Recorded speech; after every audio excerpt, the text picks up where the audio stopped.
حضرت عمر جیسا جینیس آدمی، حضرت عمر نے کہا یہ ممکن ہی نہیں ہے میرے رسول کا انتقال ہو جائے۔ اللہ کے نبی گئے ہیں، جیسے حضرت موسیٰ علیہ السلام گئے تھے کوہ طور پہ 40 دن کے بعد آئے تھے، میرے نبی بھی آئیں گے اور آ کر کے ان لوگوں کی گردن مار دیں گے جو یہ کہتے ہیں اللہ کے رسول کا انتقال ہو گیا۔ مگر اس موقع پر جس انسان نے سمجھداری اور دور اندیشی کی مثال قائم کی وہ ہے جناب ابو بکر صدیق رضی اللہ تعالی۔ حضرت ابو بکر صدیق آتے ہیں، نبی اکرم کا انتقال ہو چکا ہے، آپ حجرہ عائشہ میں آپ کا بدن رکھا ہوا ہے، حجرہ عائشہ کے اندر حضرت ابو بکر داخل ہوتے ہیں اور آپ کے چہرے سے چادر ہٹاتے ہیں اور آپ کی پیشانی کو چوم لیتے ہیں اور کہتے ہیں طبت حیا و میتا، اے میرے نبی آپ زندگی میں بھی پاک اور صاف تھے اور وفات کے بعد بھی آپ پاک اور صاف ہیں۔ لن یجمع اللہ علیک موتتین ابدا، اللہ تعالیٰ آپ کو دو موت نہیں دے سکتا، سب کو ایک موت آتی ہے، وہ موت آپ کو آ چکی، اب آپ کو کوئی دوسری موت آنے والی نہیں ہے۔ اتنا کہہ کر حضرت ابو بکر صدیق رونے لگے، پھر مسجد میں آئے اور ممبر کے بغل میں کھڑے ہو گئے اور خطبہ دیا اور اس خطبے میں وہی سورہ آل عمران کی آیت نمبر 144 کی تلاوت کی، وما محمد الا رسول قد خلت من قبلہ الرسل، محمد صلی اللہ علیہ وسلم تو اللہ کے رسول ہیں، آپ سے پہلے بھی دنیا میں رسول آئے ہیں، افئن ماتا، اگر آپ کو موت آ جائے، او قتل، یا آپ شہید کر دیے جائیں، انقلبتم علی اعقابکم، تو کیا تم اپنی ایڑیوں کے بل پلٹ جاؤ گے؟ یہ آیت پڑھی حضرت ابو بکر صدیق نے، اور اس کے بعد حضرت ابو بکر نے ایک بڑی تاریخی بات کہی جو سونے کے حروف سے لکھے جانے کے قابل ہے۔ حضرت ابو بکر نے کہا اسی خطبے میں، من کان یعبد منکم محمدا فإن محمدا قد مات، جو محمد صلی اللہ علیہ وسلم کی عبادت کرتا تھا وہ یہ کان کھول کے سن لے کہ محمد صلی اللہ علیہ وسلم اب دنیا میں تشریف فرما نہیں ہیں، آپ کی وفات ہو چکی ہے، آپ اللہ کو پیارے ہو چکے ہیں۔ ومن کان یعبد اللہ، اور جو اللہ کی عبادت کرتا تھا وہ یہ جان لے فإن اللہ حی لا يموت، اللہ تعالیٰ وہ ذات ہے، اکیلی ذات ہے جو زندہ ہے اور جس کو کبھی موت آنے والی نہیں۔ حضرت عمر کہتے ہیں حضرت ابو بکر صدیق نے جب یہ خطبہ دیا اور قرآن کی جب یہ آیت پڑھی، ما عقرت رجلایا، میرے پیر زمین پہ ٹک نہیں رہتے، اب تک مجھے یقین نہیں تھا لیکن اب میں زمین پہ گر پڑا اور میرے دل میں یقین ہو گیا کہ ہاں واقعی میں اللہ کے رسول کا انتقال ہو گیا ہے۔ اور اس خطبے کو سن کے سارے صحابہ زار و قطار رونے لگے تھے۔ میرے پیارے بھائیوں، ہمارے نبی کی وفات کا یہ واقعہ میں نے مختلف حدیثوں کی روشنی میں آپ کے سامنے بیان کیا۔ حقیقت یہ ہے یہ اتنا المناک، اتنا دردناک اور امت کے لیے اتنا جذباتی یہ موضوع ہے کہ جس پر جتنا بھی بولا جائے اور بیان کیا جائے انسان کی طبیعت میں جو یعنی جذباتیت پیدا ہوتی ہے اس کا کوئی حل نہیں ہے۔ ہم نے اپنے رسول کو دیکھا نہیں ہے لیکن جن لوگوں نے رسول کو دیکھا تھا ان کے دل پر کیا گزری ہوگی میرے بھائی۔ اللہ کے نبی نے ایک مرتبہ صحابہ سے کہا تھا کہ اے میرے صحابہ، اللہ کی قسم، اس ذات کی قسم جس کے ہاتھ میں میری جان ہے، ایک دن ایسا آئے گا لا ترونی، تم میرا دیدار نہیں کر پاؤ گے، اور اس وقت تم یہ تمنا کرو گے کہ اپنی جان اور مال اللہ کی راہ میں دے کر کے اپنے نبی کا دیدار کر سکیں، مگر تم دیدار نہیں کر پاؤ۔ آئیے ہم اللہ سے دعا کریں رب العالمین ہمیں قیامت کے دن رسول اکرم کا دیدار اور آپ کے ہاتھوں کوثر کا جام نصیب فرمائے، رسول اکرم کی شفاعت ہم سب کو نصیب فرمائے۔ اللہ کے نبی صلی اللہ علیہ وسلم وفات کے 10 دن پہلے آپ شہدائے احد کے قبرستان پر گئے تھے، جہاں شہدائے احد کی قبریں ہیں، مقبرہ ہے، وہاں گئے تھے آپ، اور حدیث کے الفاظ ہے وہاں جا کر کے آپ نے صلی علیہم، یا تو جنازے کی نماز پڑھی یا آپ نے دعائے مغفرت کی، دونوں، اس صلی کا دونوں مطلب کیا جا سکتا ہے، نماز پڑھی بھی ہو سکتا ہے اور وہاں جا کر کے آپ نے مغفرت کی دعا کی۔ اس کے بعد آپ ممبر پر آئے اور ممبر پر آ کر کے آپ نے صحابہ سے ایک بات کہی، کہا کہ انی بین ایدیکم فرط، اے میرے صحابہ میں تم سے پہلے اللہ کے پاس جانے والا اور میری آنکھوں کے سامنے میرا حوض ہے، حوض کوثر ہے، وَإِنَّ مَوْعِدَكُمُ الْحَوْض، اور تم سے اسی حوض کوثر پہ میری ملاقات، اور اے میرے صحابہ لست اخشى علیکم ان تشرکوا، مجھے تمہارے بارے میں یہ ڈر نہیں ہے کہ تم شرک کرو گے، یہ خاص صحابہ کے بارے میں فرمایا، مجھے یہ ڈر نہیں ہے کہ تم شرک کرنے لگو گے، وَلَكِنِّي أَخْشَىٰ عَلَيْكُمُ الدُّنْيَا أَن تَنَافَسُوهَا، مجھے ڈر اس بات کا ہے کہ کہیں دنیا تم کو ہلاک نہ کر دے، کہیں دنیا کو حاصل کرنے کے لیے تم آپس میں لڑنے نہ لگو، مقابلہ نہ کرنے لگو، مجھے اس وَتِلْكَ حُجَّتُنَا آتَيْنَاهَا إِبْرَاهِيمَ عَلَىٰ قَوْمِهِ نرفع درجات من نشاء ان ربک حکیم علیم۔ پچھلے درس میں آپ نے سنا کہ حضرت ابراہیم علیہ الصلوۃ والسلام نے کس طریقے سے اپنی قوم کے ساتھ مناظرہ کیا اور چاند اور سورج اور ستاروں کے اللہ تعالیٰ کے مخلوق ہونے کو واضح کیا کہ یہ سب چیزیں اللہ کی مخلوق ہیں، اللہ کے حکم سے ایک خاص وقت پر ظاہر ہوتے ہیں پھر غائب ہو جاتے ہیں، یہ معبود نہیں ہو سکتے۔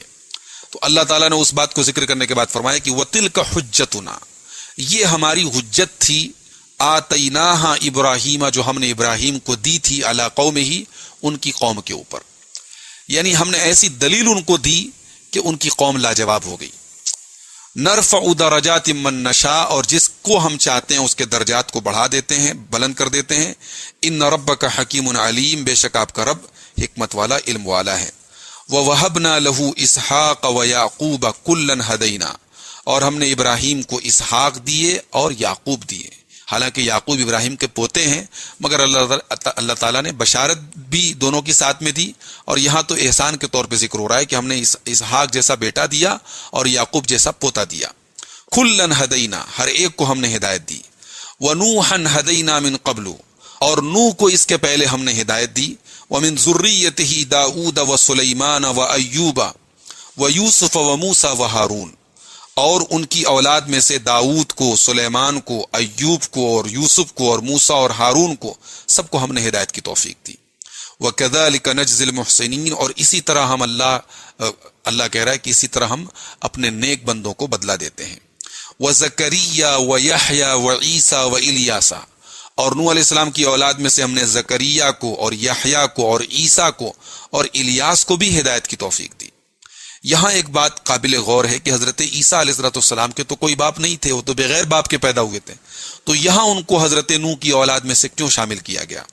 تو وجہ یہ ہے کہ انسان اپنی ماں کی طرف سے بھی ذریت اور نسل میں سے مانا جاتا ہے، جیسے حضرت حسن و حسین اپنی ماں کی طرف سے اللہ کے رسول صلی اللہ علیہ وسلم کی ذریت میں سے اور آپ کی آل میں سے ہیں، اور اس کی دلیل وہ حدیث بھی ہے صحیح بخاری کی 2704 نمبر کی حدیث، جس میں اللہ کے رسول صلی اللہ علیہ وسلم نے حضرت حسن کا ہاتھ پکڑ کے کہا تھا، ان ابنی ھذا سید لعل اللہ ان یصلح به بین فئتین عظیمتین من المسلمین، بے شک میرا یہ بیٹا سردار ہوگا اور اللہ تعالیٰ اس کے ذریعے مسلمانوں کی دو جماعتوں میں صلح کرائے گا۔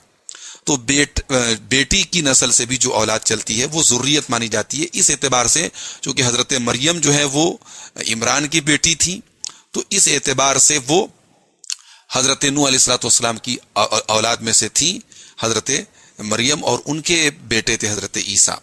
تو زکریا اور یحییٰ اور عیسیٰ اور الیاس، ان سب کو بھی ہم نے ہدایت کی توفیق دی۔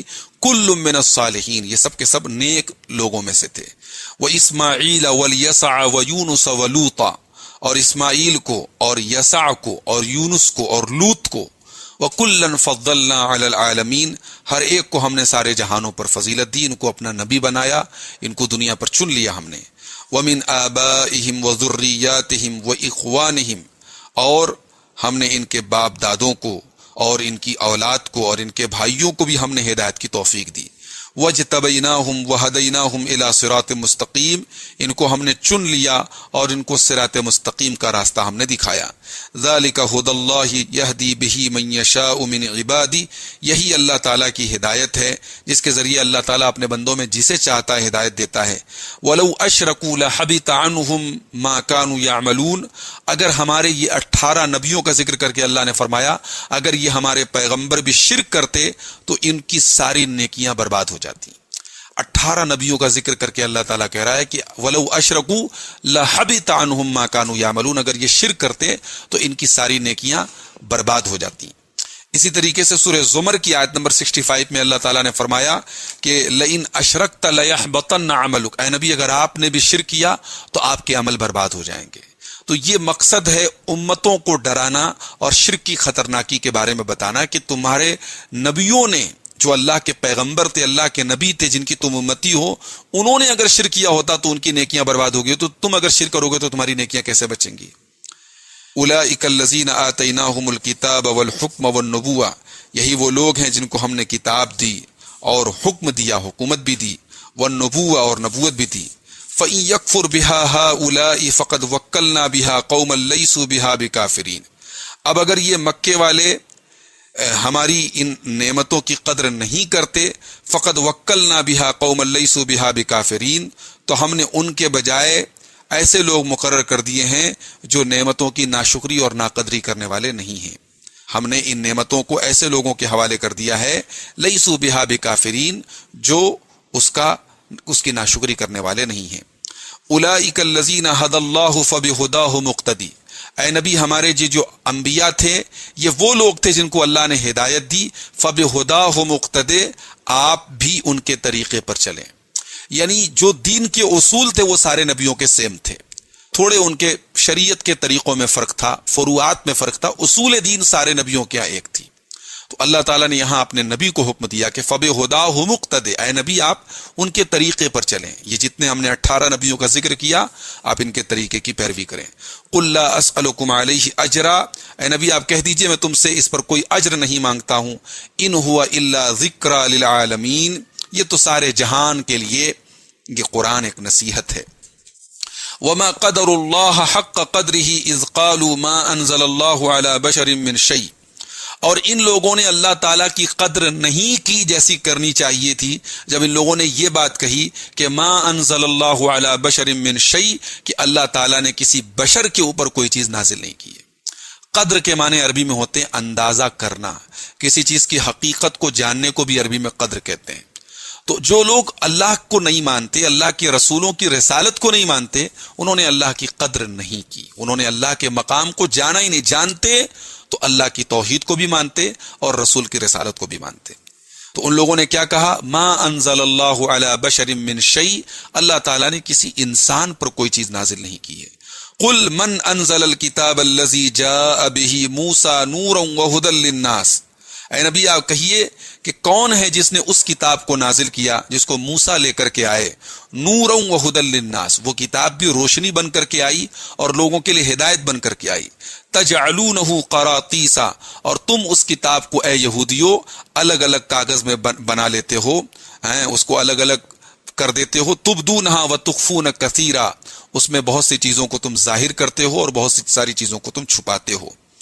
یہاں جو اس آیت کا ٹکڑا ہے اس سے معلوم ہوتا ہے کہ یہاں یہودیوں کو مخاطب کیا گیا ہے۔ تو اس آیت کی تفسیر میں علماء نے 3 باتیں لکھی ہیں۔ پہلی بات یہ لکھی کہ یہ پوری آیت جو ہے وہ یہودیوں کے متعلق ہے، کیونکہ یہاں جو تورات کا ذکر کیا گیا کہ حضرت موسیٰ کے اوپر جو کتاب اتری اس کو تم الگ الگ کاغذ میں بنا لیتے ہو اور بہت ساری باتوں کو چھپاتے ہو، تو ظاہر ہے یہ یہودیوں کی صفت ہے، تو یہ پوری آیت یہودیوں کے بارے میں۔ اور کچھ علماء کا یہ کہنا ہے کہ یہ آیت جو ہے مکی ہے اور اس کا تعلق مشرکین مکہ سے ہے، مشرکین مکہ سے ہے، کیونکہ ان کے پاس بھی اہل کتاب سے ان کے تعلقات ہوتے تھے اور تورات کی بہت ساری باتیں ان کے سامنے آتی تھیں، تو یہ آیت مکی ہے اور اس کا تعلق جو ہے مشرکین مکہ سے ہے۔ اور تیسرا قول اس آیت کی تفسیر کے بارے میں یہ ہے کہ یہ آیت تو مکی ہے، آیت کے شروع کا جو ٹکڑا ہے اس کا تعلق مشرکین مکہ سے، لیکن یہ جو ٹکڑا ہے حضرت موسیٰ علیہ الصلوۃ والسلام اور تورات کے بارے میں اور پھر تورات کی بہت ساری باتوں کو چھپانے کے بارے میں، یہ بات جو ہے یہ یہودیوں کے بارے میں۔ آیت مکی ہے لیکن یہ ٹکڑا یہودیوں کے بارے میں ہے کہ تم لوگ تجعلونہ قراطیسا، کہ اس کتاب کو تم نے ورق میں بانٹ دیا، الگ الگ کر دیا، تبدونہا وتخفون کثیرا، تم اس میں سے کچھ کو ظاہر کرتے ہو اور بہت ساری چیزیں چھپا لیتے ہو۔ وَعُلِّمْتُمْ مَا لَمْ تَعْلَمُوا أَنْتُمْ وَلَا آبَاؤُكُمْ، حالانکہ تمہیں وہ علم دیا گیا جو علم تمہیں اور جو تمہارے باپ دادا کو نہیں دیا گیا، تمہیں وہ باتیں سکھائی گئیں جو اس کے پہلے تم نہیں جانتے تھے اور تمہارے باپ دادا نہیں جانتے تھے۔ قُلِ اللَّهُ ثُمَّ ذَرْهُمْ فِي خَوْضِهِمْ يَلْعَبُونَ، اے نبی آپ ان سے بتا دیجئے کہ اللہ ہی نے وہ کتاب نازل کی ہے۔ جو ان سے پہلے سوال کرو کہ کس نے موسیٰ کے اوپر وہ کتاب نازل کی، اب جواب دے دو اے نبی، قل اللہ، کہ وہ کتاب اللہ ہی نے نازل کی ہے۔ ثم ذرہم فی خوضہم یلعبون، پھر ان کو اپنی غفلت میں اور اپنی فضول بحثوں میں پڑا رہنے دو، ان کو کھیل تماشا کرتے رہنے دو۔ وہذا کتاب انزلناہ مبارک مصدق الذی بین یدیہ، اور یہ کتاب یعنی قرآن کریم، اس کو ہم نے نازل کیا، یہ برکت والی کتاب ہے اور یہ اس کی تصدیق کرنے والی ہے جو اس کے پہلے آئی، یعنی تورات اور انجیل کی تصدیق کرنے والی ہے۔ وَلِتُنذِرَ أُمَّ الْقُرَىٰ وَمَنْ حَوْلَهَا، اور ہم نے یہ کتاب اس لیے بھیجی ہے تاکہ اے نبی آپ ام القری یعنی مکے والوں کو اور اس کے آس پاس کے لوگوں کو آپ ڈرائیں. والذین یؤمنون بالآخرۃ یؤمنون بہ وہم علی صلاتہم یحافظون، اور جو لوگ آخرت کے اوپر ایمان رکھتے ہیں وہ اس قرآن کے اوپر ایمان رکھتے ہیں اور وہ اپنی نماز کی پابندی کرتے ہیں. ومن اظلم ممن افترى علی اللہ کذبا او قال اوحی الی ولم یوحى الیہ شیء، اس سے بڑا ظالم کون ہوگا جو اللہ کے اوپر جھوٹ باندھے یا کہے کہ میری طرف وحی کی گئی ولم یوحى الیہ شیء، حالانکہ اس کی طرف کوئی چیز وحی نہیں کی گئی. یعنی نبوت کا جھوٹا دعویٰ کرے، اپنی طرف وحی ہونے کا دعویٰ کرے، جیسے مرزا غلام احمد قادیانی نے کیا تھا. بہت ساری باتوں کو کہتا تھا کہ میری طرف اللہ تعالیٰ وحی کرتا ہے، جھوٹا تھا، مکار تھا. تو اللہ نے کہا اس سے بڑا ظالم کوئی نہیں ہے جو اس طریقے کی بات کرے. ومن قال سأنزل مثل ما انزل اللہ، اور اس سے بڑا ظالم کون ہوگا جو یہ کہے کہ ان قریب میں بھی وہ چیزیں نازل کروں گا جو اللہ نازل کرتا ہے. یعنی قرآن کا مقابلہ کرنے کی کوشش کرے، اللہ کے کلام کا مقابلہ کرنے کی کوشش کرے، اس سے بڑا ظالم کوئی نہیں ہو سکتا. وَلَوْ تَرَى إِذِ الظَّالِمُونَ فِي غَمَرَاتِ الْمَوْتِ، اور اے نبی کاش آپ وہ منظر دیکھیں جب ظالم لوگ موت کی سختیوں میں ہوں گے. وَالْمَلَائِكَةُ بَاسِطُو أَيْدِيهِمْ، اور فرشتے اپنا ہاتھ ان کی طرف بڑھا رہے ہوں گے. اخرجوا انفسکم، نکالو اپنی جانیں. اليوم تجزون عذاب الہون بما کنتم تقولون علی اللہ غیر الحق وکنتم عن آیاتہ تستکبرون، آج تمہیں ذلت کا عذاب دیا جائے گا کیونکہ تم اللہ تعالیٰ کے اوپر ناحق باتیں بولتے تھے اور تم اللہ کی آیتوں کے مقابلے میں تکبر سے کام لیتے تھے. یہاں اس آیت کریمہ سے ثابت ہوا کہ جب فرشتے جان نکالتے ہیں، جب روح قبض کرتے ہیں، تو اس دن کہتے ہیں ظالموں سے، اللہ کے نافرمانوں سے، مشرکوں سے کہ آج تمہیں ذلت کا عذاب دیا جائے. یہ کون سا عذاب ہوگا؟ یہ عذاب قبر ہوگا. عذاب قبر برحق ہے اور قرآن کی آیت سے ثابت ہو رہا ہے. اللہ کے نبی صلی اللہ علیہ وسلم کی یعنی کثیر تعداد میں صحیح حدیثیں موجود ہے جس میں عذاب قبر کا ثبوت ملتا ہے. قبر سے مراد برزخ کی زندگی ہے، دنیا کی زندگی اور آخرت کی زندگی کے درمیان کی ایک زندگی ہے جس کو برزخ کی زندگی کہتے ہیں، جس کو قبر کی زندگی کہتے ہیں. اور وہ انسان مرنے والا ڈوب کر کے مرا ہو، جل کر کے مرا ہو، سمندر کی لہروں میں بہہ گیا ہو، ہر حال میں وہ زندگی اسے گزارنی ہے اور اس کے عمل کے مطابق اللہ تعالیٰ اس کو عذاب یا اس کو نعمتوں میں رکھے گا. تو بہرحال یہ جو برزخی زندگی ہے اس کا ثبوت اس آیت کریمہ سے ملتا ہے. وَلَقَدْ جِئْتُمُونَا فُرَادَىٰ كَمَا خَلَقْنَاكُمْ أَوَّلَ مَرَّةٍ، قیامت کے دن اللہ تعالیٰ کہے گا کہ یقیناً آج تم ہمارے پاس بالکل تنہا آئے ہو. فرادا، بالکل تنہا آئے ہو. کما خلقناکم اول مرہ، جیسا کہ ہم نے پہلی مرتبہ تم کو پیدا کیا تھا، تم تنہا تھے، اکیلے تھے. دنیا میں آنے کے بعد کوئی ماں ہے، کوئی باپ ہے، کوئی بھائی ہے، رشتہ داروں میں سے تم جڑ گئے، لیکن تم آئے تھے تنہا. قیامت کے دن انسان بالکل تنہا ہوگا، کوئی کسی کا پرسان حال نہیں ہوگا. وَتَرَكْتُم مَّا خَوَّلْنَاكُمْ وَرَاءَ ظُهُورِكُمْ، اور ہم نے جو نعمتیں تم کو دی تھی وہ سب تم اپنے پیچھے چھوڑ کے آئے ہو. سب ٹھاٹ پڑا رہ جائے گا جب لاد چلے گا بن جا رہا. انسان دنیا کمانے کے لیے کیا کیا کرتا ہے، دنیا کی رشتے ناتے، اولاد اور گھر بار، یہ سب چیزیں انسان پیچھے چھوڑ کے آئے گا.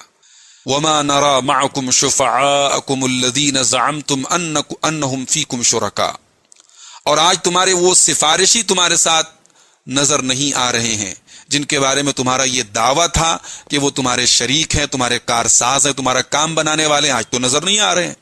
لَقَدْ تَقَطَّعَ بَيْنَكُمْ وَضَلَّ عَنْكُمْ مَا كُنْتُمْ تَزْعُمُونَ، آج ان سے تمہارا تعلق ٹوٹ گیا اور جو تم دعویٰ کرتے تھے وہ سب آج بیکار ہو گیا، باطل ہو گیا، غائب ہو گیا، تمہارے دعوے ہوا ہو گئے. تو یہ آیت نمبر 94 تک، 83 سے لے کر کے 94 تک آج ہم لوگوں نے پڑھا ہے. تقریباً 12 آیات ہم لوگوں نے دیکھی ہیں. آئیے دیکھتے ہیں ان 12 آیات میں مین پوائنٹس ہم نے کیا سیکھیں. اس دنیا میں انسان کو دی جانے والی سب سے عظیم جو نعمت ہے وہ ہدایت ہے. اللہ نے اپنے نبیوں کا ذکر کر کے ہر ایک کے بارے میں کیا فرمایا؟ وَكُلًّا هَدَيْنَا وَكُلًّا هَدَيْنَا، ہم نے ہر ایک کو ہدایت دی. اللہ تعالیٰ ہدایت دے، دنیا کی اور نعمتیں نہ ملے، لیکن اگر ہدایت ہے تو ہمارے پاس بہت کچھ ہے، اور اگر ہدایت ہی نہیں ہے اور سب کچھ ہے تو ہمارے پاس کچھ بھی نہیں ہے. اللہ کی سب سے عظیم نعمت ہدایت ہے. ایک بات یہ پتہ لگی کہ 18 نبیوں کا ذکر کر کے اللہ نے فرمایا کہ اگر وہ شرک کرتے تو نیکیاں برباد ہو جاتی. تو شرک جو ہے یہ نیکیوں کا قاتل ہے. شرک کر کے آدمی نیکی کرتا رہے، اللہ تعالیٰ کیا اس کے نیکیوں کی کوئی ویلو نہیں ہے. شرک نیکیوں کو برباد کرنے والا عمل ہے۔ اسی طریقے سے ایک بات یہ پتہ لگی کہ اللہ تعالیٰ اپنے رسول سے کہہ رہا ہے کہ پیغمبروں کی اقتداء کرو، لہٰذا ہمیں اور آپ کو چاہیے کہ ہم بھی اللہ کے نبیوں کی اور خاص طور سے اللہ کے آخری نبی جن کے ہم امتی ہیں، اللہ کے آخری نبی صلی اللہ علیہ وسلم کی ہم پیروی کریں، آپ کی اقتداء کریں، آپ کے صحابہ کے نقش قدم پہ چلیں، اور امت کے جو نیک اور صالحین ہیں ہم ان کی بھی اقتداء کریں، اور جو وہ کتاب و سنت کی روشنی میں جو وہ اعمال کرتے ہیں اس کو ہم اپنے لیے نمونہ بنائیں۔ ایک بات یہ بھی پتہ چلی کہ قرآن نصیحت ہے۔ اگر کوئی آدمی حضور قلب کے ساتھ دل کو حاضر رکھ کر کے قرآن کو سنے اور پڑھے تو قرآن نصیحت ہے، قرآن یاد دہانی ہے۔ ایک بات یہ بھی پتہ چلی کہ جس آدمی نے بھی اللہ کے ساتھ شرک کیا، اللہ کے ساتھ کفر کیا، یا اللہ کے کو ایسی صفت سے متصف کیا جو اللہ کے لائق نہیں ہے، تو اس نے اللہ کی قدر نہیں کی۔ ما قدر اللہ حق قدری، اللہ کی قدر نہیں کی جیسی کرنی چاہیے۔ ایک بات یہ بھی پتہ چلی کہ یہودی جو ہوتے تھے اللہ کی کتاب کے ساتھ بڑا کھلواڑ کرتے تھے۔ اللہ نے کہا نا کہ اس کو تم الگ الگ کاغذوں میں بانٹ لیتے ہو، اللہ کی کتاب کو الگ الگ تقسیم کر دیتے ہو، اور اس کے بعد جو تمہارے مطلب کی چیزیں ہوتی ہیں وہ ظاہر کرتے ہو، اور جو تمہارے خلاف ہوتی ہے اس کو چھپا لیتے ہو۔ یہ ان کا کھلواڑ تھا جو وہ اللہ کی کتاب کے ساتھ، تورات کے ساتھ کرتے تھے۔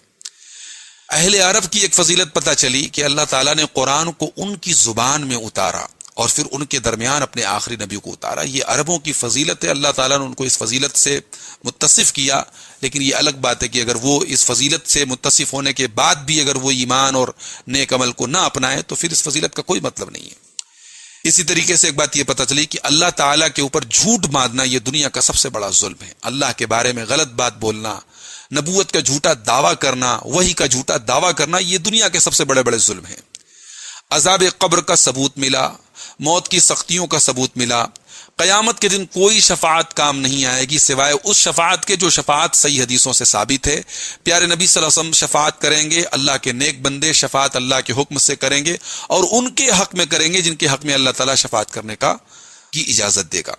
اور ایک چیز یہ بھی پتہ چلی کہ دنیا کی تمام چیزیں فنا ہو جائیں گی، اور قیامت کے دن ہم تنہا اللہ کے پاس جائیں گے۔ لقد جئتمونا فرادا، آج تم بالکل تنہا ہمارے پاس آئے ہو جیسا کہ ہم نے تمہیں پہلی مرتبہ پیدا کیا تھا۔ تو یہ تھی سورہ انعام کی آیت نمبر 83 سے لے کر کے 94 تک کی تفسیر۔ اب اس کے بعد انشاءاللہ آخری ایپیسوڈ میں ہم 7ویں پارے کی باقی آیات کی تفسیر آپ کے سامنے پیش کریں گے۔ وَإِنَّ اللَّهَ فَالِقُ الْحَبِّ وَالنَّوَىٰ يُخْرِجُ الْحَيَّ مِنَ الْمَيِّتِ وَمُخْرِجُ الْمَيِّتِ مِنَ الْحَيِّ ذَلِكُمُ اللَّهُ فَأَنَّىٰ تُؤْفَكُونَ۔ بے شک اللہ تعالیٰ دانوں کو اور گٹلیوں کو پھاڑنے والا ہے، یعنی دانے اور گٹلیوں کو ایک کھیتی کرنے والا کاشتکار زمین کی تہوں میں دبا دیتا ہے، پھر ہر ایک دانے سے اور ہر ایک گٹلی سے الگ الگ جو جس چیز کا وہ دانہ ہوتا ہے یا جس چیز کی وہ گٹلی ہوتی ہے اس کو پھاڑ کر کے اس میں سے پودا نکلتا ہے اور اس سے درخت پیدا ہوتا ہے، اس سے دانے لا تعداد دانے اور پھل پیدا ہوتی ہے۔ یہ اللہ کی عجیب و غریب قدرت ہے۔ پانی ایک ہے، مٹی ایک ہے، لیکن اسی میں گٹلیاں اور دانے ڈالے گئے، ان میں سے پھاڑ کر کے اللہ تعالیٰ نے درخت پیدا کر دیے۔ تو یہ اللہ کے علاوہ کون کر سکتا ہے؟ ان اللہ فالق الحب والنوا، بے شک اللہ تعالیٰ دانوں کو اور گٹلیوں کو پھاڑنے والا ہے۔ یخرج الحی من المیت، وہ زندہ کو نکالتا ہے مردہ سے، ومخرج المیت من الحی، اور مردے کو نکالتا ہے زندہ سے۔ زندہ سے مردے کو نکالتا ہے، مرغی سے انڈا نکالتا ہے، مردہ سے انڈے کو نکالتا ہے، انڈے سے مرغی کو پیدا کر دیتا ہے، یا مومن کے گھر میں کافر پیدا ہو جاتا ہے، کافر کے گھر میں مومن پیدا ہو جاتا ہے۔ دونوں تفسیر کی گئی اس آیت کی، یعنی زندہ سے مراد مومن اور مردہ سے مراد کافر۔ ذالکم اللہ فأنا تؤفکون، یہی ہے اللہ تو تم کہاں بھاگے جا رہے ہو۔ فالق الاصباح، صبح کو روشن کرنے والا بھی وہی ہے۔ وجعل اللیل سکنا، اور اسی نے رات کو سکون کا سبب بنایا۔ والشمس والقمر حسبانا، اور سورج اور چاند کا اس نے حساب بنایا۔ سورج اور چاند کا اس نے ایک حساب مقرر کیا ہے۔ سورج اور چاند اپنے اپنے آربٹ پر اپنے اپنے مدار پہ چل رہے ہیں، اور اسی کے حساب سے کبھی دن چھوٹا ہے، کبھی رات بڑی ہے، کبھی رات چھوٹا ہے، دن بڑا ہے۔ تو یہ جو سسٹم ہے اللہ تعالیٰ نے، ایک سیکنڈ بھی اپنے وقت سے سورج اور چاند جو ہے لیٹ نہیں کرتے، جو ان کا وقت ہے اپنے وقت سے وہ نکلتے ہیں اور غائب ہوتے ہیں۔ ذالک تقدیر العزیز العلیم، یہ سب اللہ تعالیٰ کا مقرر کیا ہوا نظام ہے جو طاقتور ہے، علم والا ہے۔ وَهُوَ الَّذِي جَعَلَ لَكُمُ النُّجُومَ لِتَهْتَدُوا بِهَا فِي ظُلُمَاتِ الْبَرِّ وَالْبَحْرِ، اور وہی ہے جس نے تمہارے لیے ستاروں کو بنایا تاکہ تم ان ستاروں کے ذریعے خشکی اور تری کے اندھیروں میں رہنمائی حاصل کرو۔ ستاروں کے ذریعے سمت کا بھی پتہ لگتا ہے، ڈائریکشن کا پتہ چلتا ہے، ستاروں کے ذریعے روشنی ملتی ہے، راستہ طے کرنے میں آسانی ہوتی ہے۔ ستاروں کا 3 مقصد قرآن کریم میں بتایا گیا۔ ایک مقصد تو یہاں بتایا گیا کہ چلنے میں آسانی ہو خشکی اور تری میں۔ دوسرا مقصد بتایا گیا دوسری جگہوں پر قرآن میں کہ ستاروں کی پیدا کرنے کا ایک مقصد ہے کہ یہ آسمان کی زینت ہے، اور تیسرا مقصد ہے رجوم للشیاطین، شیطانوں کی پٹائی کا ذریعہ، ان کے ذریعے شیطانوں کو مارا جاتا ہے۔ تو ستاروں کے بارے میں صرف یہی 3 چیزیں قرآن سے ثابت ہیں۔ اسی لیے بعض سلف کا قول ہے کہ من اعتقد فی هذه النجوم غیر 3، جو ستاروں کے بارے میں ان 3 چیزوں کے علاوہ کوئی اور عقیدہ رکھے فقد اخطا وکذب علی اللہ، اس نے غلط کام کیا اور اللہ کے اوپر جھوٹ بولا۔ اور اسی لیے جو علم نجوم کا بڑا شہرہ ہوتا ہے کہ علم نجوم کے ذریعے لوگ بہت کچھ پتہ کرنے کا دعویٰ کرتے ہیں، بکواس بات ہے، بے بنیاد علم ہے، جادو کی ایک قسم ہے۔ ابو داؤد کی 3905 نمبر کی حدیث ہے، اللہ کے نبی صلی اللہ علیہ وسلم فرماتے ہیں کہ من اقتبس علما من النجوم اقتبس شعبۃ من السحر، کہ جس نے علم نجوم کو سیکھا اس نے جادو کو سیکھا، جادو کی ایک شاخ کو سیکھا۔ لہذا علم نجوم کی کوئی حقیقت نہیں ہے۔ ستاروں کا مقصد ایک بتایا گیا یہاں، لِتَهْتَدُوا بِهَا فِي ظُلُمَاتِ الْبَرِّ وَالْبَحْرِ، تاکہ ان ستاروں کے ذریعے تم خشکی اور تری کے اندھیروں میں رہنمائی حاصل کرو۔ قد فصلنا الآیات لقوم یعلمون، یقیناً ہم نے اپنی آیتوں کو تفصیل سے بیان کر دیا ہے علم رکھنے والے لوگوں کے لیے۔ وَهُوَ الَّذِي أَنشَأَكُم مِّن نَّفْسٍ وَاحِدَةٍ فَمُسْتَقَرٌّ وَمُسْتَوْدَعٌ، اور وہی ہے جس نے تم سب کو ایک جان سے پیدا کیا، فمستقر و مستودع، اور پھر تمہارا ایک ٹھکانہ ہے اور ایک سونپنے کی جگہ ہے۔ یہ ٹھکانہ مستقر اور مستودع، اس سے کیا مراد ہے؟ ایک تفسیر تو اس کی یہ کی گئی کہ مستقر سے مراد ماں کا رحم ہے، جہاں انسان کا یعنی پیدائش کا جو مرحلہ ہوتا ہے وہ مکمل ہوتا ہے، اور مستودع سے مراد باپ کی صلب ہے، جہاں سے منی کا قطرہ پیدا ہوتا ہے۔ اور ایک تفسیر یہ کی گئی کہ مستقر سے مراد رحم مادر ہے، ماں کا پیٹ ہے، اور مستودع سے مراد قبر ہے۔ تو بہرحال یہ الگ الگ تفسیریں اس آیت کی گئی ہیں۔ اللہ ہی ہے جس نے تم کو ایک جان سے پیدا کیا، فمستقر و مستودع، پھر ایک ٹھکانہ ہے اور ایک سونپنے کی جگہ ہے۔ قد فصلنا الآیات لقوم یفقہون، ہم نے اپنی آیتوں کو تفصیل کے ساتھ بیان کیا ہے سمجھ رکھنے والے لوگوں کے لیے۔ وَهُوَ الَّذِي أَنزَلَ مِنَ السَّمَاءِ مَاءً، اور وہی ہے جس نے آسمان سے بارش نازل کی، فَأَخْرَجْنَا بِهِ نَبَاتَ كُلِّ شَيْءٍ، اور پھر اس بارش سے ہم نے ہر طریقے کی نباتات کو اگایا اور نکالا، فَأَخْرَجْنَا مِنْهُ خَضِرًا نُخْرِجُ مِنْهُ حَبًّا مُتَرَاكِبًا، پھر اس سے ہم نے ہری ہری شاخیں نکالی جس سے ہم نے تہ بتہ دانے ہم نے پیدا کیے۔ پہلے ایک ہری شاخ نکلتی ہے، پھر اس میں سے بالیاں گیہوں کی اور جو وغیرہ کی بالیاں جس میں تہ بتہ لائن بائی لائن دانے ہوتے ہیں۔ وَمِنَ النَّخْلِ مِن طَلْعِهَا قِنْوَانٌ دَانِيَةٌ، اور کھجور کے گابھے سے ہم نے پھل کے ایسے گچھے پیدا کیے، دانیہ جو لٹکے ہوئے ہوتے ہیں۔ کھجور وغیرہ کو دیکھیے ان کے گچھے لٹکے ہوئے ہوتے ہیں۔ وَجَنَّاتٍ مِّنْ أَعْنَابٍ، اور ہم نے اسی بارش سے انگوروں کے باغات پیدا کیے۔ وَالزَّيْتُونَ وَالرُّمَّانَ، اور زیتون اور اسی طریقے سے انار پیدا کیے۔ مُشْتَبِهًا وَغَيْرَ مُتَشَابِهٍ، اور یہ جو پھل ہیں یہ ایک دوسرے سے ملتے جلتے بھی ہیں اور ملتے جلتے نہیں بھی ہیں، مختلف بھی ہیں۔ کیا مطلب؟ یعنی بعض اوصاف میں یہ پھل ایک دوسرے سے ملتے جلتے ہیں، بعض اوصاف میں الگ الگ ہیں، رنگ میں ایک ہیں، لذت میں الگ الگ ہیں، یا دیکھنے میں ایک جیسے ہیں لیکن ذائقہ سب کا الگ الگ ہے، یا پھر ایک مطلب یہ بھی ہے کہ ایک شکل میں تو ایک دوسرے سے ملتے جلتے ہیں لیکن سب کی لذت اور ٹیسٹ الگ الگ ہے۔ تو فرمایا کہ مشتبہ وغیر متشابہ، ایک دوسرے سے ملتے جلتے بھی ہیں اور مختلف بھی ہیں، الگ الگ بھی ہیں۔ انظروا الی ثمرہ اذا اثمر وینعی، دیکھو ان میں سے ہر ایک پھل کو جب وہ پھل اپنا لاتا ہے، وینعی، اور جب وہ پھل پک جاتا ہے۔ ان فی ذلکم لآیات لقوم یؤمنون، ان سب چیزوں کے اندر نشانیاں ہیں ایمان رکھنے والے لوگوں کے لیے۔ وَجَعَلُوا لِلَّهِ شُرَكَاءَ الْجِنَّ، اس کے باوجود لوگوں نے اللہ کا شریک بنا کر کے رکھا ہے جنات کو۔ مشرکین مکہ جنات کی عبادت تو نہیں کرتے تھے، مگر چونکہ وہ بتوں کی جو پوجا کرتے تھے تو شیاطین کے بہکانے سے کرتے تھے، شیاطین بھی تو جنات ہی ہیں، تو شیطان کی اطاعت کرنا اور شیطان کی اطاعت کر کے شرک کرنا یہ بھی در حقیقت شیطان کی عبادت ہے. اسی لیے اللہ نے یہاں فرمایا وَجَعَلُوا لِلَّهِ شُرَكَاءَ الْجِنَّ، اور ان لوگوں نے اللہ کا شریک بنا لیا جنات کو. وَخَلَقَهُمْ، جبکہ ان جنات کو بھی اللہ ہی نے پیدا کیا ہے. وَخَرَقُوا لَهُ بَنِينَ وَبَنَاتٍ بِغَيْرِ عِلْمٍ، اور بغیر علم کے ان لوگوں نے اللہ تعالیٰ کے لیے بیٹے اور بیٹیاں بنا رکھی ہیں. کسی کو اللہ کا بیٹا کہتے ہیں، کسی کو اللہ کی بیٹیاں کہتے ہیں. انہوں نے اللہ کے لیے بیٹے اور بیٹیاں بھی بنا رکھے ہیں. سبحانہ وتعالی عما یصفون، اللہ پاک ہے اور بلند ہے ان تمام چیزوں سے جو یہ بیان کرتے ہیں. بدیع السماوات والارض، آسمانوں اور زمین کو پیدا کرنے والا ان کا موجد اللہ تعالیٰ ہے. انا یکون لہ ولد، اس کو بیٹا کہاں سے ہو سکتا ہے. ولم تکن لہ صاحبہ، جبکہ اس کی کوئی بیوی نہیں ہے. وَخَلَقَ كُلَّ شَيْءٍ وَهُوَ بِكُلِّ شَيْءٍ عَلِيمٌ، اور اسی نے ہر چیز کو پیدا کیا اور وہ ہر چیز کو جاننے والا ہے. ذَلِكُمُ اللَّهُ رَبُّكُمْ لَا إِلَٰهَ إِلَّا هُوَ، یہی اللہ تمہارا رب ہے، اس کے سوا کوئی معبود نہیں ہے. خَالِقُ كُلِّ شَيْءٍ فَاعْبُدْهُ، ہر چیز کو پیدا کرنے والا وہی ہے، اسی کی عبادت کرو. وَهُوَ عَلَىٰ كُلِّ شَيْءٍ وَكِيلٌ، اور وہ ہر چیز پر نگہبان ہے، ہر چیز پر نگراں ہے.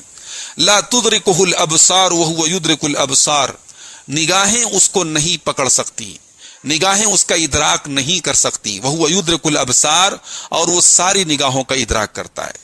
کیا مطلب؟ نگاہیں، انسان کی نگاہیں اللہ تعالیٰ کی حقیقت تک نہیں پہنچ سکتی. اللہ تعالیٰ کی حقیقت تک انسان کی نگاہ، انسان کی عقل نہیں پہنچ سکتی. یا یہاں ابصار سے مراد دنیا کی آنکھیں ہیں، دنیا کی آنکھوں سے اللہ کو نہیں دیکھا جا سکتا. لیکن صحیح احادیث سے یہ ثابت ہے کہ قیامت کے دن اور جنت میں اہل ایمان اپنے رب کا دیدار کریں گے. اور خود اللہ تعالیٰ نے قرآن میں دوسرے مقام پر فرمایا وجوہ یومئذ ناظرہ الی ربها ناظرہ، کہ قیامت کے دن اہل ایمان کے چہرے تر و تازہ ہوں گے اور وہ اپنے رب کو دیکھیں گے. تو وہی بات کہی گئی کہ لا تدرکہ الابصار، کہ اللہ تعالیٰ کا ادراک نہیں کر سکتی آنکھیں اللہ تعالیٰ کو نہیں دیکھ سکتی. وَهُوَ يُدْرِكُ الْأَبْصَارَ، لیکن وہ ساری نگاہوں کو دیکھتا ہے. وَهُوَ اللَّطِيفُ الْخَبِيرُ، اور وہ بڑا باریک بین ہے اور ہر چیز کی خبر رکھنے والا ہے.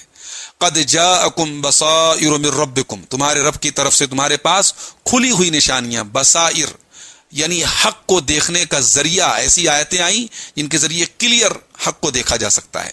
فَمَنْ أَبْصَرَ فَلِنَفْسِهِ، تو جو دیکھے وہ اپنے لیے دیکھتا ہے. وَمَنْ عَمِيَ فَعَلَيْهَا، اور جو اندھا ہو جائے تو اس کا نقصان خود اپنی ذات کے اوپر ہے. وَمَا أَنَا عَلَيْكُمْ بِحَفِيظٍ، اور میں تم پر نگراں نہیں ہوں. اے نبی آپ کہہ دیجئے میں تم پر نگراں نہیں ہوں. وَكَذَلِكَ نُصَرِّفُ الْآيَاتِ وَلِيَقُولُوا دَرَسْتَ، اور اسی طرح ہم اپنی آیتوں کو پھیر پھیر کر کے بیان کرتے ہیں تاکہ یہ مشرکین کہیں کہ درستہ، کہ اے محمد صلی اللہ علیہ وسلم آپ نے کہیں سے سیکھا اور پڑھا ہے تبھی آپ ایسی باتیں کر رہے ہیں. یعنی اللہ تعالیٰ نے توحید کے ایسے ایسے دلائل دیے کہ مشرکین کہنے لگے کہ آپ صلی اللہ علیہ وسلم نے کہیں سے سیکھا اور پڑھا ہے تبھی آپ ایسی باتیں کر رہے ہیں. وَلِيَقُولُوا دَرَسْتَ وَلِنُبَيِّنَهُ لِقَوْمٍ يَعْلَمُونَ، اور تاکہ ہم اس کو بیان کریں علم رکھنے والے لوگوں کے لیے. اتبع ما اوحی الیک من ربک لا الہ الا ہو، اے نبی آپ پیروی کریں اس چیز کی جس کی وحی کی گئی ہے آپ کی طرف، آپ کے رب کی طرف سے. لا الہ الا ہو، اس کے سوا کوئی معبود نہیں. واعرض عن المشرکین، اور آپ مشرکین سے اعراض کریں. ولو شاء اللہ ما اشرکوا، اور اگر اللہ چاہتا تو یہ سب شرک نہ کرتے. وما جعلناک علیہم حفیظا، اور ہم نے آپ کو ان کے اوپر نگراں نہیں بنایا. وما انت علیہم بوکیل، اور آپ ان کے اوپر اختیار بھی نہیں رکھتے، آپ مختار نہیں ہیں. یہاں اللہ نے جو ایک بات یہ کہی کہ اگر اللہ چاہتا تو یہ سب شرک نہ کرتے. تو یہاں ہم اس کے پہلے بھی یہ بات بتا چکے ہیں کہ اللہ کی مشیت ایک الگ چیز ہوتی ہے اور اللہ کی رضا ایک الگ چیز ہوتی ہے.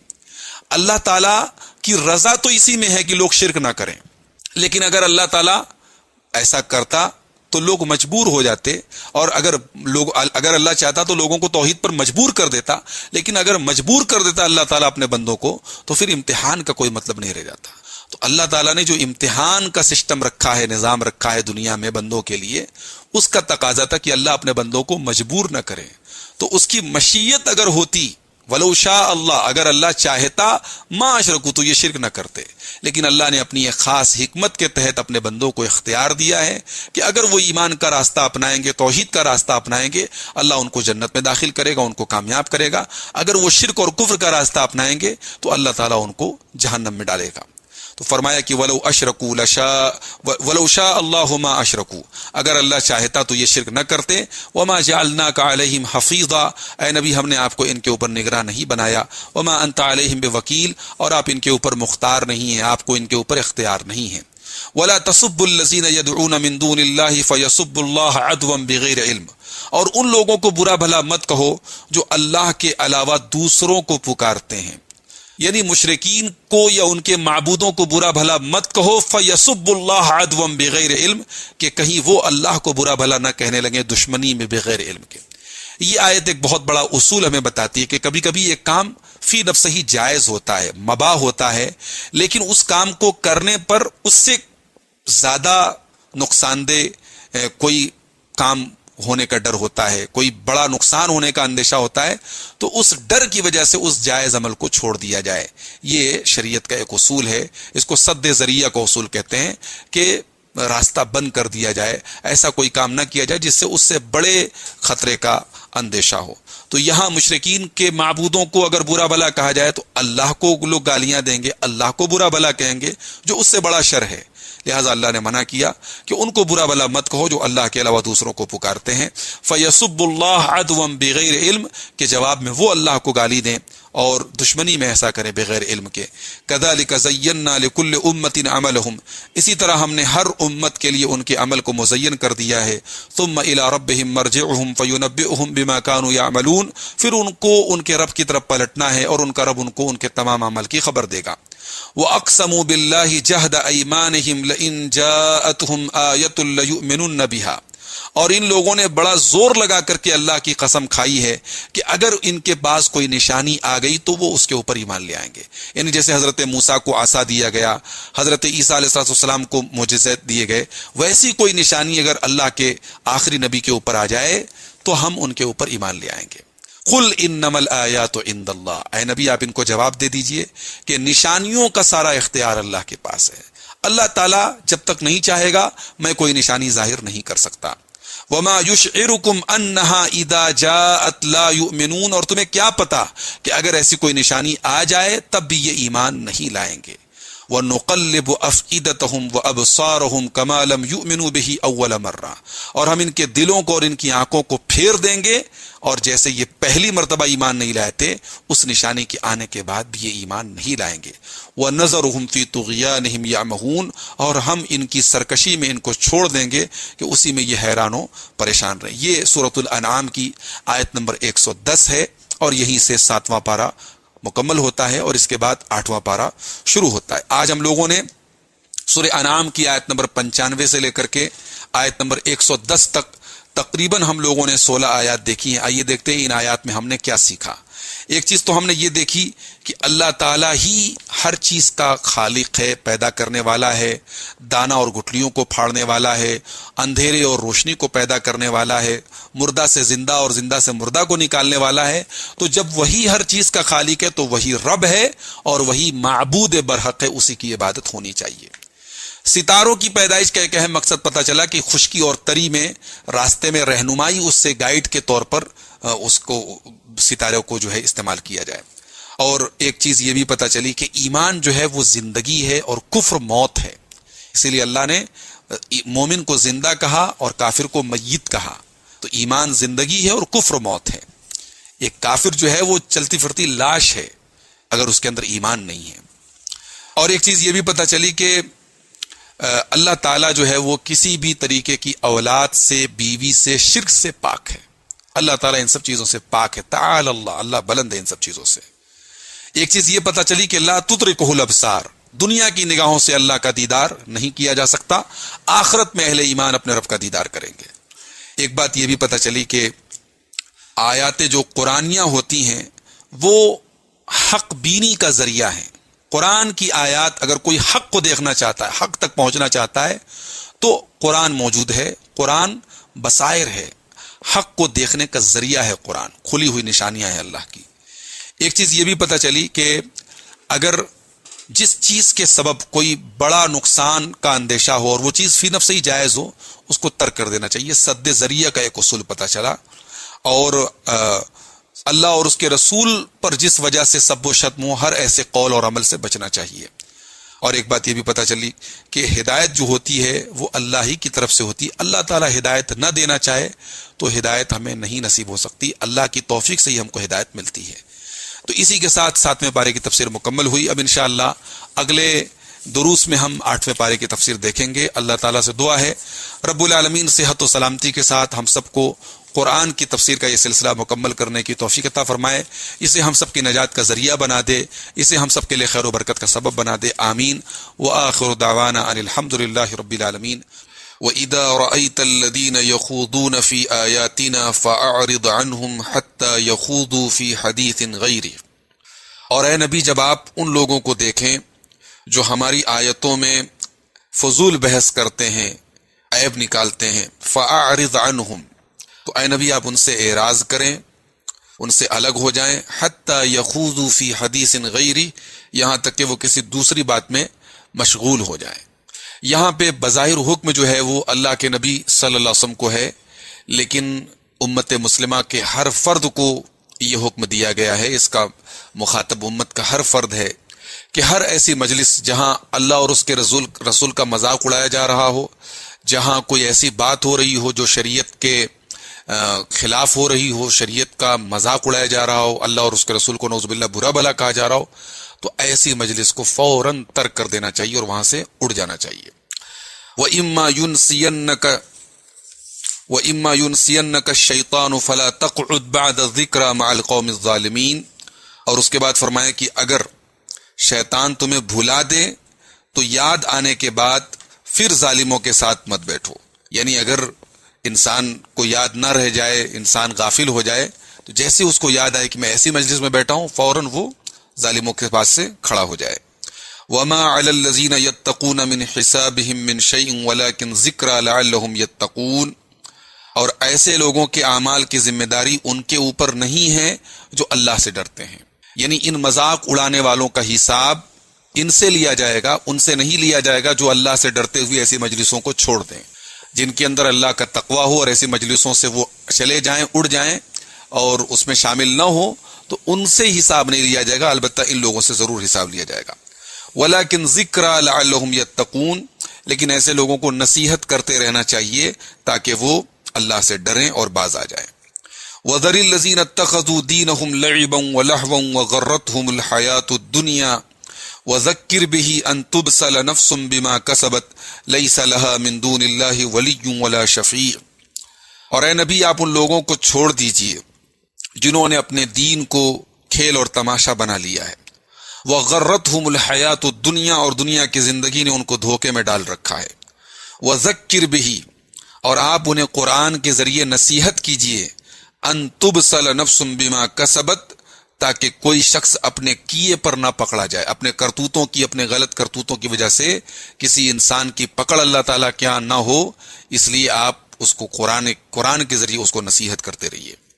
لیس لہا من دون اللہ ولی ولا شفیع، اور اس حال میں کہ اللہ کے علاوہ اس کا کوئی نہ تو دوست ہو نہ کوئی سفارشی ہو. یعنی اللہ تعالیٰ کا عذاب جب قیامت کے دن اللہ کے نافرمانوں کو جب ہوگا تو پھر اس عذاب سے بچانے کے لیے نہ تو ان کے پاس کوئی دوست ہوگا نہ کوئی سفارشی ہوگا. دنیا میں ہماری مدد کرنے کے لیے دو طریقے کی چیزیں ہوتی ہیں، یا تو کوئی دوست ہمیں بچاتا ہے یا کسی کی سفارش ہمیں بچاتی ہے.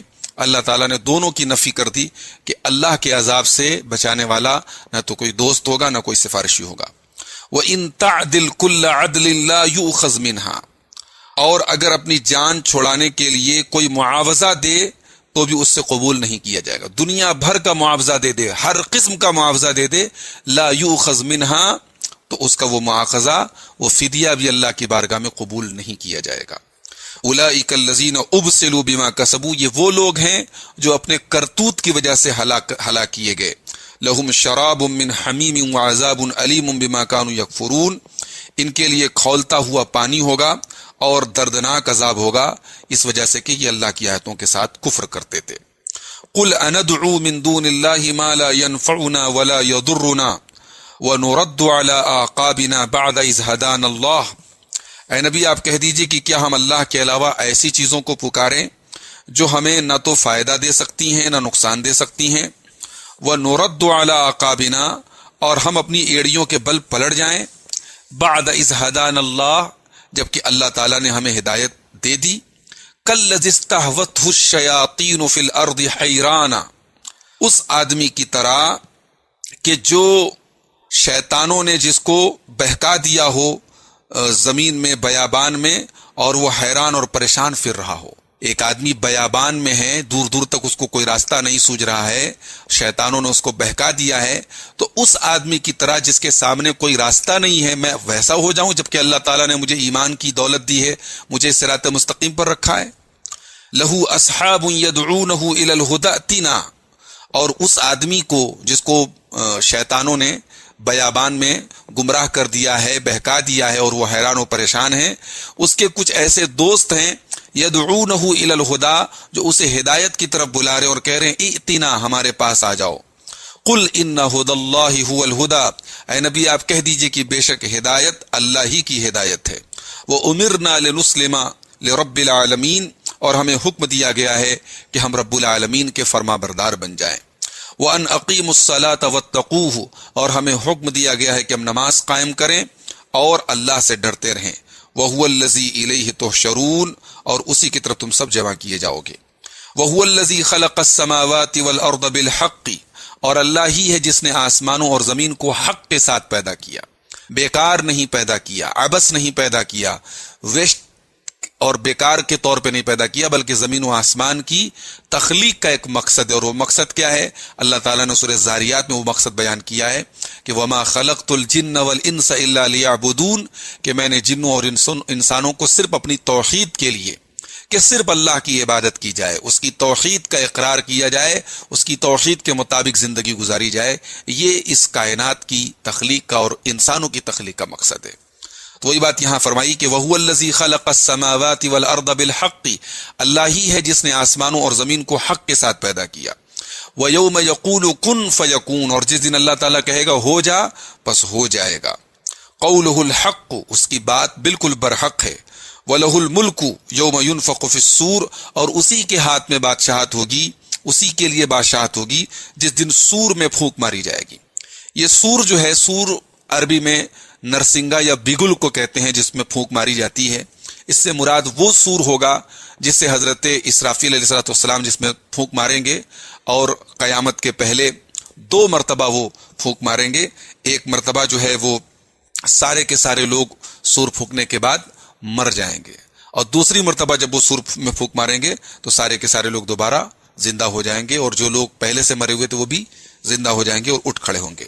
بعض علماء کہتے ہیں کہ 3 طریقے کے نفخات ہوں گے، 3 بار سور میں پھونک ماری جائے گی. ایک بار سارے لوگ بے ہوش ہو جائیں گے، اور دوسری بار سارے لوگ مر جائیں گے، اور تیسری بار پھر وہ زندہ کیے جائیں گے. تو یہ وہ سور ہے جو حضرت اسرافیل علیہ السلام پھونکیں گے.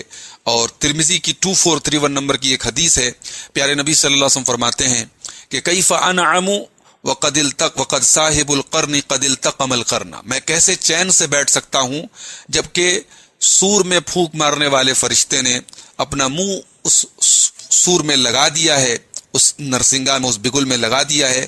واستمع الاذن، اور اپنے کانوں کو غور سے لگا کے رکھا ہے، غور سے سن رہا ہے کہ متى یؤمر بالنفخ فینفخ، کہ کب اسے حکم دیا جائے اور وہ سور میں پھونک مارے.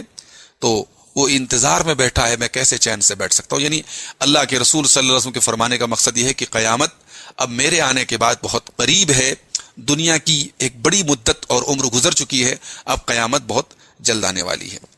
وَلَهُ الْمُلْكُ يَوْمَ يُنفَخُ فِي الصُّورِ، اور اسی کے ہاتھ میں بادشاہت ہوگی جس دن سور میں پھونک ماری جائے گی.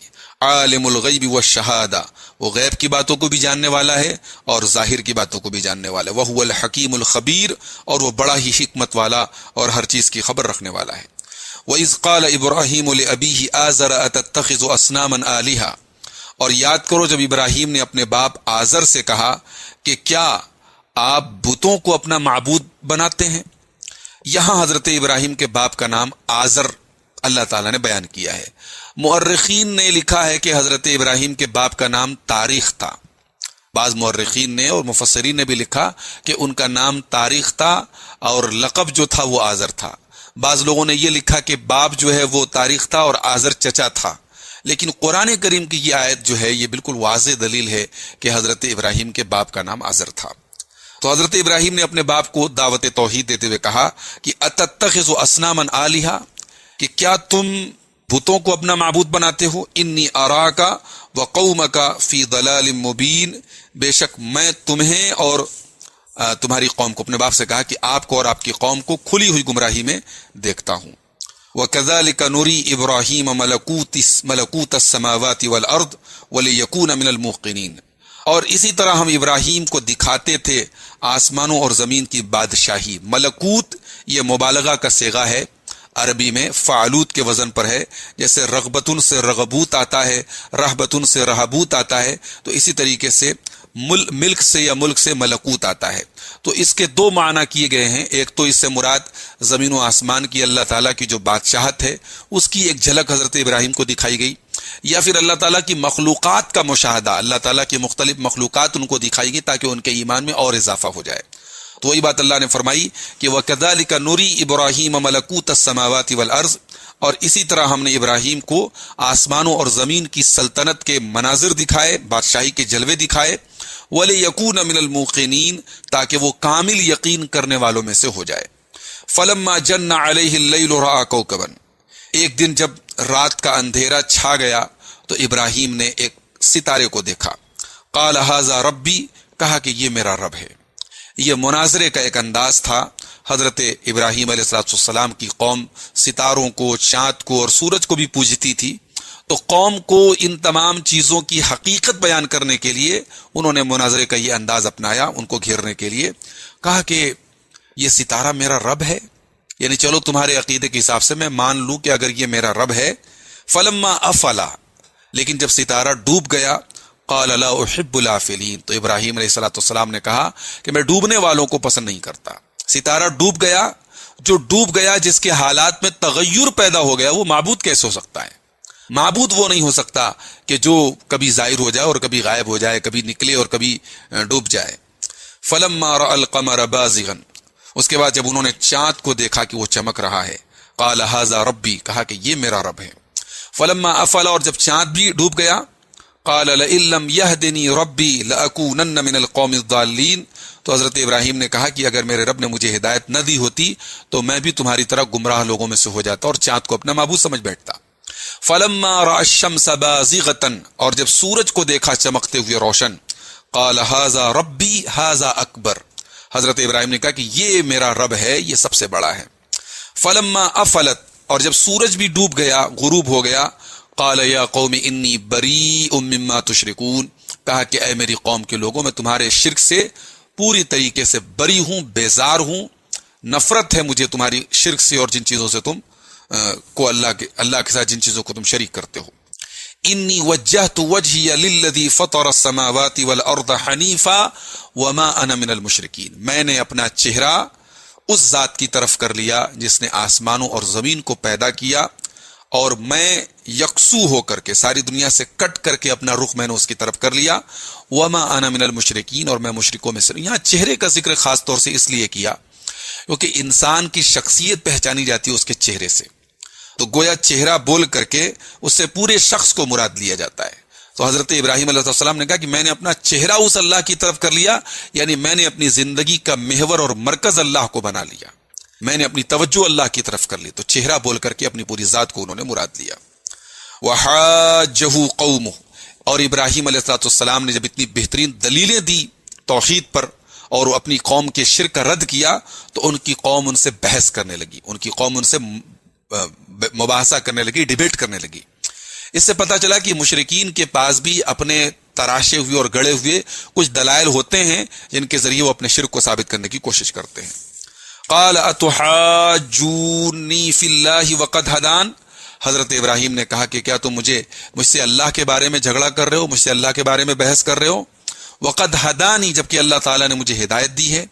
ولا اخاف ما تشركون به الا ان يشاء ربي شيئا، اور میں بالکل نہیں ڈرتا ہوں ان چیزوں سے جن کو تم اللہ کے ساتھ شریک کرتے ہو، الا ان يشاء ربي شيئا، مگر وہی ہو سکتا ہے جو میرا رب چاہے، جو میرا رب چاہے وہی ہو سکتا ہے، تمہارے جن چیزوں کو تم اللہ کے ساتھ شریک کرتے ہو ان سے میں بالکل بھی نہیں ڈرتا۔ وسع ربی کل شیء علما، میرے رب کا علم ہر چیز کو گھیرے ہوئے ہے۔ افلا تتذکرون، پھر بھی تم لوگ نصیحت حاصل نہیں کرتے. وَكَيْفَ أَخَافُ مَا أَشْرَكْتُمْ وَلَا تَخَافُونَ أَنَّكُمْ أَشْرَكْتُمْ بِاللَّهِ مَا لَمْ يُنَزِّلْ بِهِ عَلَيْكُمْ سُلْطَانًا، اور میں کیسے ڈروں ان چیزوں سے جن کو تم نے اللہ کے ساتھ شریک کر کے رکھا ہے، جبکہ تم اس بات سے نہیں ڈرتے کہ تم اللہ کے ساتھ شرک کر رہے ہو. ما لم ينزل به علیکم سلطانہ، اس کی اللہ نے کوئی دلیل تم پر نہیں اتاری. بغیر کسی دلیل کے، بغیر کسی حجت کے تم اللہ کے ساتھ شرک کر رہے ہو، تم ڈر نہیں رہے ہو، اور اپنے معبودوں سے، جھوٹے معبودوں سے مجھے ڈرا رہے ہو. فَأَيُّ الْفَرِيقَيْنِ أَحَقُّ بِالْأَمْنِ إِن كُنتُمْ تَعْلَمُونَ، اگر تم جانتے ہو تو بتاؤ کہ دونوں فریق میں سے کون امن کا اور بے خوف ہونے کا کون زیادہ حقدار ہے.